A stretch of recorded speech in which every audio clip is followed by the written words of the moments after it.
Good day everyone, I am Mark Daniel Baluyot, your presenter for today. So the title of my report is Curriculum and Academic Standards with the subtopic of role of technology in delivering the curriculum and tools to access the curriculum. So this report focuses on how modern technology supports teachers and students in the effective implementation of curriculum content while maintaining quality academic standards. Specifically, the objectives of this presentation are the following. So first is to define how technology enhance the delivery of curriculum by improving engagement, accessibility, and personalized learning experiences. Second is to evaluate the effectiveness of technology in supporting teaching and learning and in meeting required academic standards. So third is to demonstrate responsible and efficient use of technology in accessing curriculum materials and in facilitating student learning experiences. And last is to identify various digital tools and platforms that educators can use to access and implement curriculum content. So through this discussion, we will understand that technology is not just an optional aid in education but a vital component in making curriculum delivery more relevant, inclusive, and effective in today's digital age. So now let us proceed to the types of instructional media and technology used in delivering the curriculum. So instructional media are generally classified into two major categories. So non-projected media and projected media. So first, under non-projected media, these refer to the materials that do not require electronic projection in order to be used in teaching.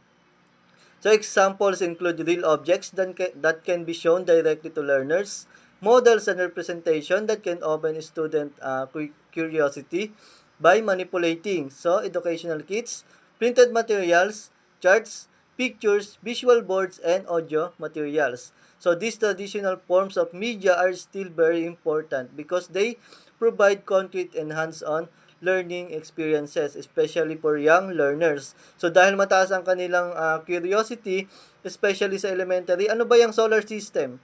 Pwede mo bang sabihin magdala ng volcano? Magdala ng moon? So hintayin nyo pa maggabi para makita. So gumagamit tayo ng models or representation kung hindi kayang dalhin sa classroom. Pero pag kaya, gumagamit naman tayo ng realia. Halimbawa, magdala ng cat, dog, di ba? So wag lang tiger. Second is we have projected media. So these are technology-based materials that need devices such as projectors or computers to present informations. So example includes overhead transparencies, opaque projections, slides, films, film strips, videos in format like VCD or DVD, and computer or multimedia presentations. So projected media enhance curriculum delivery by making lessons more dynamic, interactive, and visually engaging.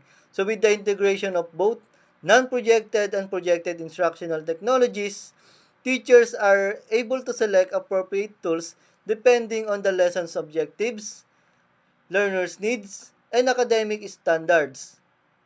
This shows that technology in education comes in many forms, from simple classroom materials to advanced digital platforms. So, para hindi ka na mahirapan magsulat sa kartolina o Manila paper na dapat maganda ka pa mag-lettering, kapag pangit yung lettering mo, lalo ka pang hindi maintindihan nung bata. So, gumagamit na tayo ng technology to present and deliver the curriculum. So, pwede mo nang ipavisualize sa kanila ano ang solar system, moon, how volcano erupts. So, in just few clicks lang, pwede mo nang ma-deliver yung lesson sa mga students mo. So, kagaya ng ginagawa natin, mag-video ka lang, gawa kang slides, hanap ka ng video, makakapag-report ka na. So, di ka na mag-aalala na choppy ka dahil mahina yung signal mo. So, napaka-advanced na ng technology. So, malay natin bukas, hindi na pala kailangan ng teacher kasi AI na, di ba? So now let us move on to two important areas, the factors in technology selection and the roles of technology in delivering the curriculum. So before teachers integrate technology into instruction, they must first consider several factors to ensure that the tools they use are effective and appropriate. So the first factor is practicality. Technology must be practical in terms of cost, kaya ba? Availability, meron ba? Ease of use, mahirap ba? And technical support. So even if a tool is advanced, it will not be useful if the school or the teacher cannot realistically implement it. So example, using a laptop, TV, or LCD projectors in the classroom is practical because most Philippine schools already have these devices and teachers commonly use them for daily lessons. So the second factor is activity or suitability. The selected technology should fit the learning activities and the nature of the subject matter. So interactive applications are more suitable for skills practice while videos are appropriate for concept presentations. So for example, in Alaling Panlipunan or GMRC classes, teachers can use short educational videos through a TV to introduce values or historical events, while in math classes naman, using calculator apps on cell phones is suitable for computation drills. Third is appropriateness in relation to the learners. So technology must match the age, interests, abilities, and learning style of the students. So for example, letting elementary pupils answer quizzes using simple PowerPoint games or cell phone-based quizzes is appropriate because Filipino students are already comfortable with gadgets and enjoy interactive activities. And the fourth factor is objective matching. So technology should directly support the lesson objectives and curriculum standards. So the tool must help achieve the intended learning outcome. So for example, if the objective is reading comprehension, using digital stories or ebooks on a tablet matches that goal. So if the objective is oral communication, using a microphone and speaker during presentation supports that objective.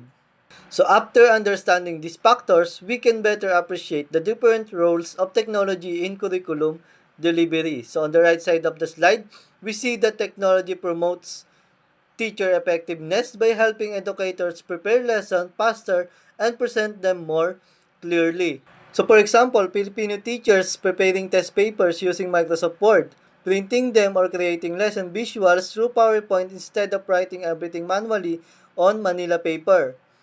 Next one is improve access to curriculum materials through online resources and digital platforms. Example, downloading DepEd learning modules, MELCs, or teaching guides from the internet and storing them in flash drives for classroom use. Next one is learner engagement. Since multimedia tools make lesson interactive and motivating, let students engage and amazed to technology.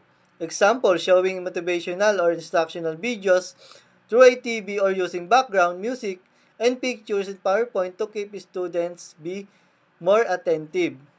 And last is individualized learning. So allowing students to learn at their own pace using educational software. So example, learners using tablets, educational cell phone apps, or computer-based reviewers at home where they can repeat lesson and practice more independently. So those emphasizes that technology must be carefully selected and responsibly used so it can truly enhance the way the curriculum is delivered.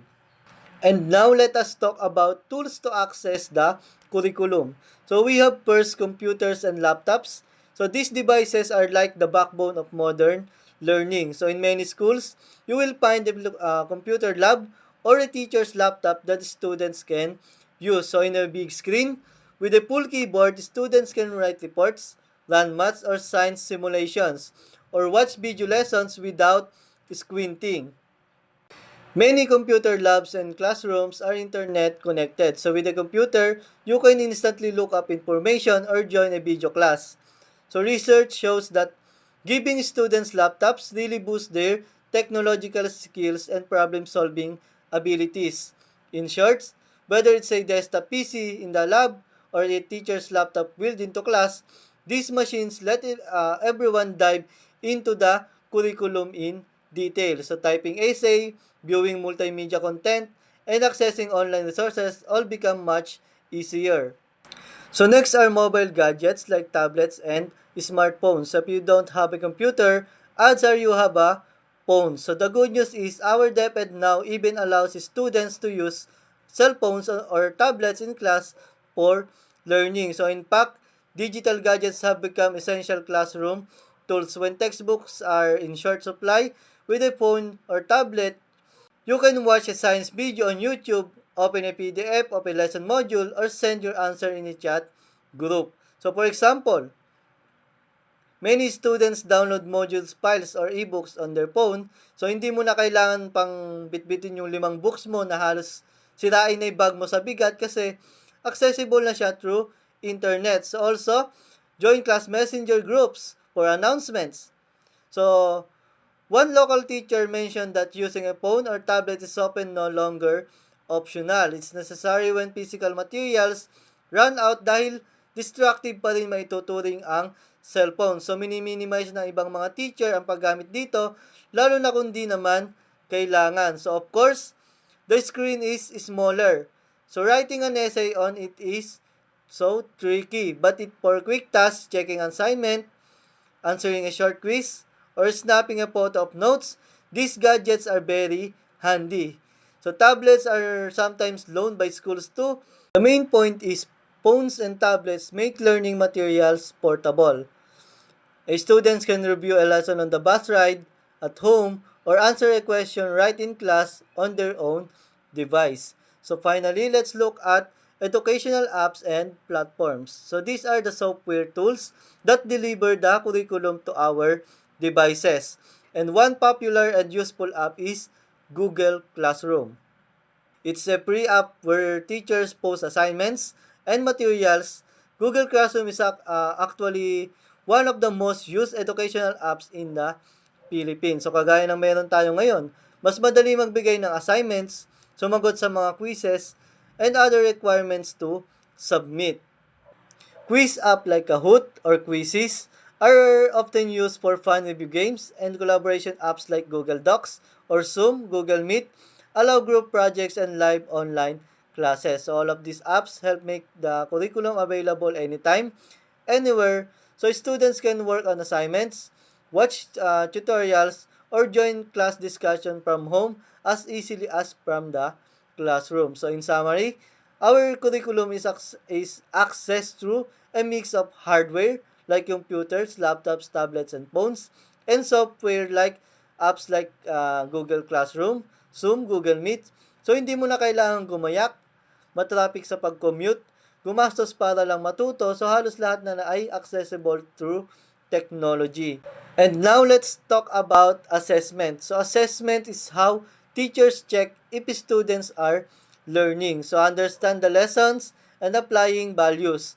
It's very important because it shows both the teacher and the students what has been learned and what still needs to improve. So hindi lang basta alam natin ma-access ang curriculum, kundi alam din natin i-assess kung natuto ba o kailangan ng improvements ng learner o ng mga estudyante natin. So first, we have paper and pencil strategy. So this is the traditional method where students answer tests, worksheets, or quizzes. So for example, pagsulatin natin ng essay or pagsagutin natin ng quizzes to evaluate their learning. Second one is performance-based strategy. So this is when students show what they learned by actually doing a task. So for example, a student might role-play a situation in class showing honesty, like returning lost money they found in school, or demonstrating cooperation in a group project. So performance-based assessments allow teachers to see how students apply lesson in real-life situations. Third one is a observational assessment. So here, teachers watch students as they participate in class or group activities. So for instance, the teacher observes how students help a classmate who is struggling with a task, or how they share materials during an art or science project. So this method is useful for understanding behavior, cooperation, and social skills. And the fourth one is the personal communication. So this involves talking with students individually to check understanding. For example, the teacher might ask, "Can you explain why helping your classmate is important?" So, or how would you act if someone is being bullied? So this method helps teachers see how students think, reason, and express themselves in their own words. And fifth one is oral reading and performance. So this method focuses on reading aloud and showing knowledge orally. So for example, a student may read a short story about kindness and then answer question about the lesson or perform a short skit demonstrating honesty. So this helps improve speaking, reading, and comprehension skills while also showing how students understand moral lessons. And number 6 is reflective assessment. So this asks students to reflect on their own learning. So for example, a students might write a journal entry about what they learned in class today. So like how they can be more respectful at home or in school. So reflective assessment encourages students to think about their strengths, areas to improve, and how to apply lessons in daily life. And 7 is the combination of strategies. So teachers often use more than one method to get a complete picture of learning. So for example, a teacher might give a short quiz, observe students during group work, ask a few oral questions, and then have students write a reflection about the lesson. So using different strategies make assessments fairer because it lets every student show what they know and can do in different ways. So in conclusion, assessment in the Philippines is not just about giving grades. It helps students learn better, apply knowledge and values in real life, and allows teachers to support them in the best way. So by using these strategies, teachers make learning complete, meaningful, and fair for all students. And to support this report, let us watch this short video. Thank you for listening.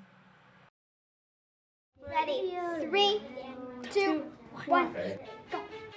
I feel like I have seen a difference. The kids are more confident in using the technology when they bring it back into the classroom. The students can see it all relates together.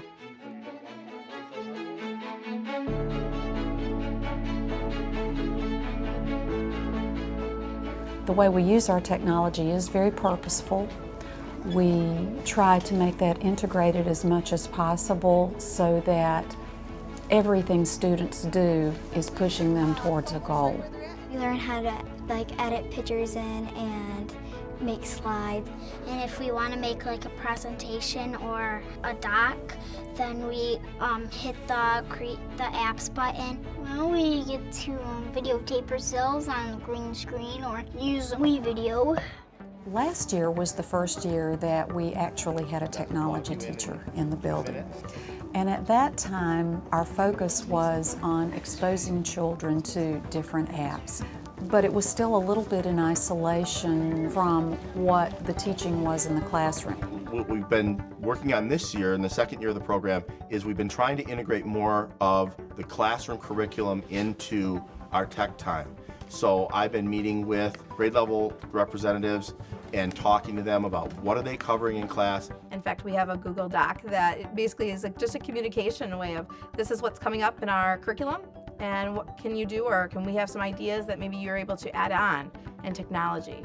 For example, if they're working on stories in writing, to have that flow into, his technology time as well. Today, we're going to start a new project. We're going to start working on Scar Stories. It's nonfiction. It really happened. And it's a story that belongs to you. Narrative is a story, personal narrative, your story. We want sensory words, feelings, touches, tastes, smells, sounds. Action is key. And then the so what? Who cares? You crashed your bike, so what? What did you learn from it? When they have a contextual tie to what they're doing in class, I think it lends a validity. I can take those opportunities, teach them a tool, and hit content information at the same time. Okay, are you doing green screen? Yeah. All right, come on, let's do it.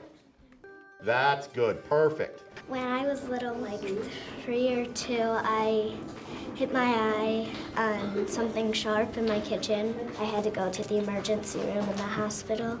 We've purchased a green screen set this year, and we're looking at color keying technology in some of the video apps that are available online. Great job, nice job, Cass. Okay, start thinking about what are the images you want behind you. The green screen's gonna change my background. It makes it look a little bit more real and interesting. We're making slides of different pictures of what happened, and then you can either edit your face in by doing the green screen, or you can just like voice do it so you don't have your face on it. You're gonna go voiceover? Yeah?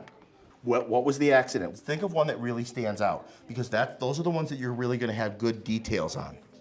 Well, I was in a car and there was a motorcycle behind us. And then there was a car with a trailer. Then the trailer got out of control and crashed. There was glass everywhere and it scratched me a lot. That's awesome action. Go into presentation mode and see what it looks like. It's not just about substituting programming for something that we could have done in writing. It's to be able to give students additional ways to express their learning, to go out and find information, pull that together, use their own voice. Remember, you're the author. If you don't like the way it looks, put it back. We want all of our students to learn the content, of course, but we want our student to learn how to be learners for the rest of their lives. That ownership just pushes them to work even harder to produce that good end product.